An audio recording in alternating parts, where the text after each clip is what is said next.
BMO and Scotiabank jumped after their third quarter results. Both banks reporting higher quarterly revenue and profit and beating earnings estimates. Loan loss provisions at the banks also edged lower. For more on those results and outlook for the stocks, let's go to Paul Harris, portfolio manager at Harris Douglas Asset Management. Thanks for joining us today.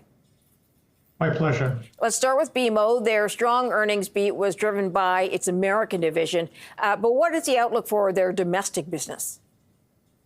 Well, I think the BMO, unlike the Scotia, it has a really strong domestic business, right? So I think that one of the important things is it's nice to see that their U.S. business is sort of, growing nicely. And that's one of the things that it's a very difficult business in the United States to run. So I think it's great that they're showing better improvement over there. I mean, I think they beat their numbers, but a lot of it came from the fact that loan loss provisions were lower.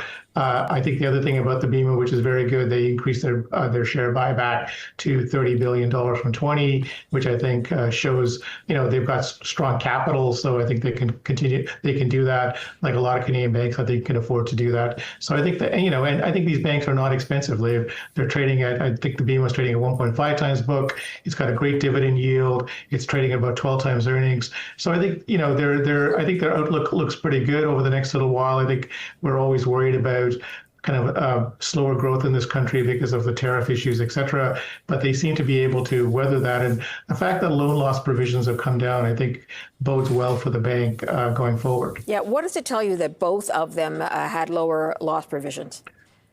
Yeah. So I think one of the things with banks is that in the previous years, like not years ago, when they were much more interest sensitive and less fee income driven, loan losses were very important. It's less of an important thing for them, but I think they can actually manage that business a lot better from a loan loss perspective. They were able to, they were increasing loan losses and provisions over the last little while. They're seeing less of those things happening. So I think those loan loss provisions are, although they're very astute about understanding their clients, their customers, and the risks they're taking. And that has to do a lot with technology and all these other things. But I think that's really helped out Canadian banks to understand their loan book in a more effective way and manage that book in a better way from a provision perspective.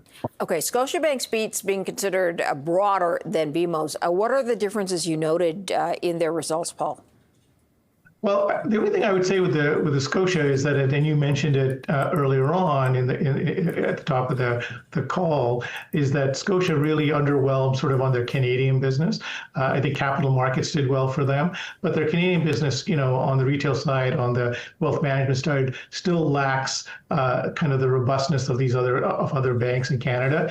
I think the other thing is that they also gained a lot of, they beat their numbers also because of the loan loss book, the provisions being lower than expected by the street. So I think Scotia has a lot of work to do on the Canadian side of their business to kind of really show that they can get better returns on equity on that business.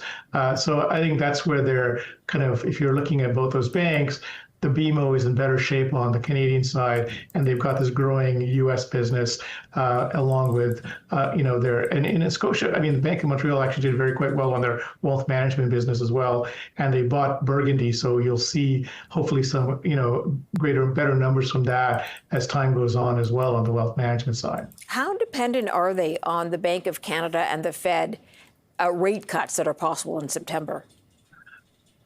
Well, I think obviously rate cuts kind of help banks as a general rule. I think that's really kind of baked in already into a lot of the stocks. I mean, on the Canadian side and on the U.S. side, I think the more important thing that would help Canadian banks, especially kind of Canadian banks with the larger U.S. presence, is if there's much larger deregulation on the U.S. side, on the banking side. So I think that would really help a lot of Canadian banks from the capital market side, from the lending side, et cetera. But, I think a lot of the interest sensitivity from rate cuts and stuff like that are already kind of more and more are baked in, unless you see sort of a much more aggressive decline in interest rates either in Canada or the United States.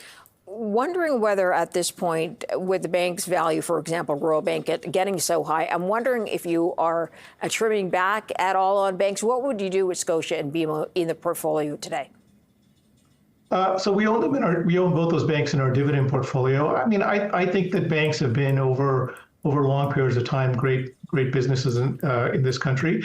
I think people get upset the fact that we have an oligopoly in banking, but but I think that's one of the benefits of it because we have very good regulation in this country on the banking side. The reality is the United States has way too many banks, and there's always banks going bankrupt there. That rarely happens in this country.